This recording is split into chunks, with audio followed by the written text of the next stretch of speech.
Lição número 367. Bismillahirrahmanirrahim. Alhamdulillahi Rabbil Alamin. Wassalatu wassalam ala al-mab'uthi rahmatan lil alamin. Nabiyyina Muhammad wa ala alihi wa ashabihi ajma'in. Azka salatan wa atammu taslim. Wa ba'd. عن أبي بكرة رضي الله عنه قال رسول الله صلى الله عليه وسلم ما من ذنب أجدر أن يعجل الله لصاحبه العقوبة في الدنيا مع ما يدخر له في الآخرة من البغي وقطيعة الرحم. عن أبي هريرة رضي الله عنه قال رسول الله صلى الله عليه وسلم انظروا إلى من هو أسفل منكم ولا تنظروا إلى من هو فوقكم فإنه أجدر أن لا تزدروا نعمة الله عليكم. عن أبي الدرداء رضي الله عنه قال رسول الله صلى الله عليه وسلم ألا أخبركم بأفضل من درجة الصائم والصلاة والصدقة؟ قالوا بلى. قال صلاح ذات البين فإن فساد ذات البين هي الحالقة أو كما قال عليه الصلاة والسلام. والأحاديث أخرجه الترمذي. Estimados irmãos e irmãs, Assalamu alaikum wa rahmatullahi wa barakatuh. Na lição de hoje vamos abordar, inshallah ta'ala, 3 aspectos. O primeiro tem a ver com o castigo garantido neste mundo. Aquele que for a praticar este pecado, definitivamente, se ele não pedir perdão, não se redimir desta prática, definitivamente Allah subhanahu wa ta'ala irá lhe castigar neste mundo, tendo ainda em conta que ele vai ter o castigo ainda sobre o mesmo pecado no além. Vamos falar deste assunto, assim como vamos falar de critérios para o indivíduo ser grato e agradecer a Allah subhanahu wa ta'ala por aquilo que ele tem, assim como vamos falar do mérito, não é, de reconciliar. Quanto ao primeiro aspecto da nossa lição de hoje, o hadith foi narrado por Abi Bakr radiyallahu anhu. Ele diz que o profeta sallallahu alaihi wasallam diz: não existe pecado em que Allah subhanahu wa ta'ala castiga o seu infrator. Allah subhanahu wa ta'ala castiga o seu infrator, o praticante deste pecado. Portanto, não há pecado mais digno de Allah subhanahu wa ta'ala apressar a punição contra o seu praticante ou contra o seu infrator neste mundo, juntamente com o que está reservado para ele no além. Para além do castigo que ele vai ter aqui no mundo, Allah ainda preparou o castigo para ele no além, não é? E qual é este pecado? Não é? É a tirania e romper os laços de parentesco. A tirania, estamos a falar da violência, da opressão, da rebeldia, da crueldade, da injustiça, tudo isso.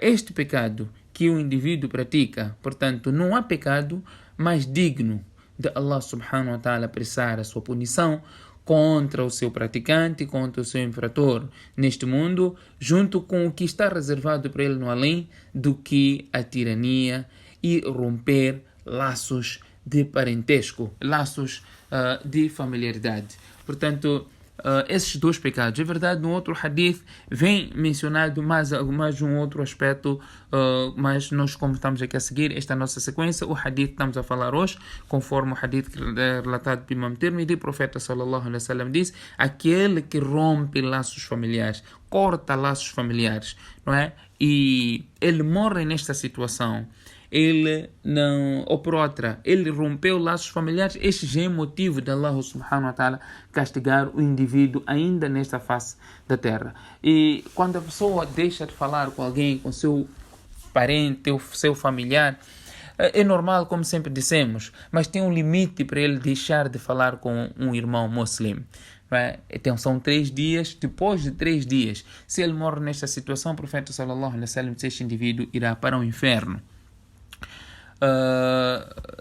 Temos estes 2 aspectos que mencionamos aqui. Quais são os pecados? Que é esta tirania que nós falamos, que é a rebeldia, assim como o corte de laços familiares. Allah subhanahu wa ta'ala castiga o praticante desses 2 pecados ainda neste mundo, e ele ainda será castigado, terá ainda parte do castigo destes pecados no Akhirah, não é? No dia do juízo final, ele ainda terá outro castigo.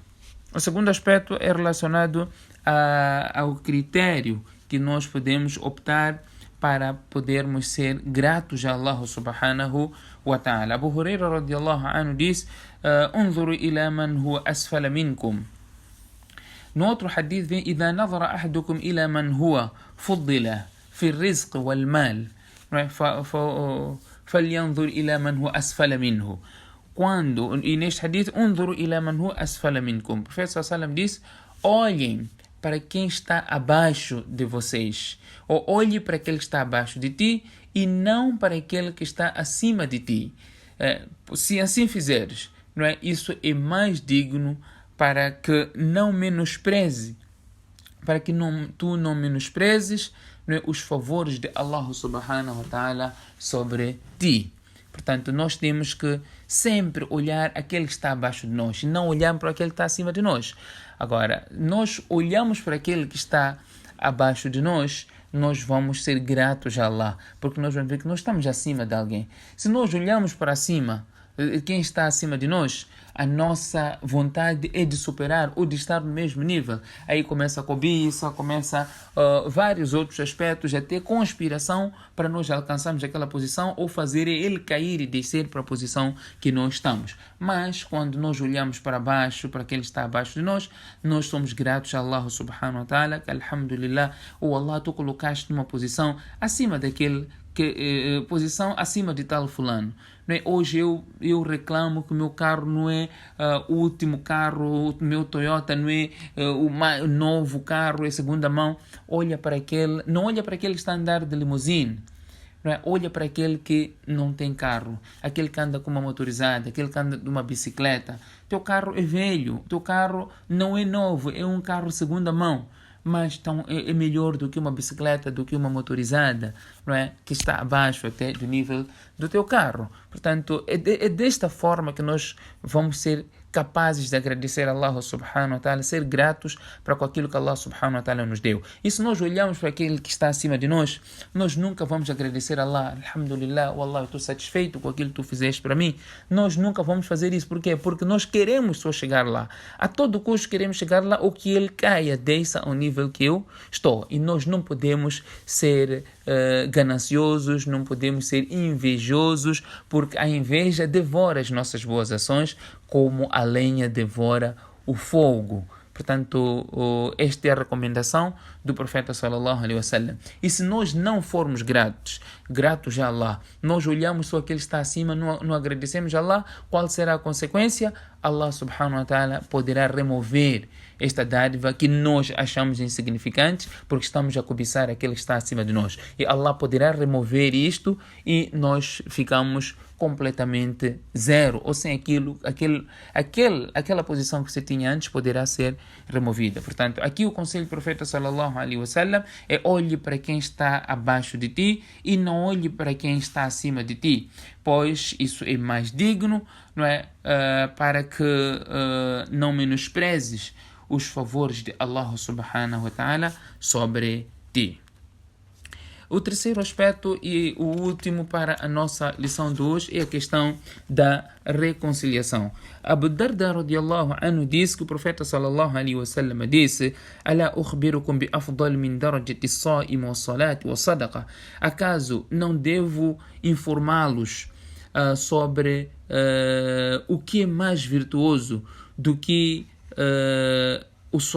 o jejum, do que o salah e do que a caridade? Quer que vos informe o que é mais virtuoso, o que é melhor do que estes três aspectos? Quais? Jejum, salah e caridade? Os companheiros responderam: Balá, por que não, o mensageiro de Allah? Então o profeta sallallahu alaihi wasallam disse: façam pazes entre vocês. Façam paz entre vocês.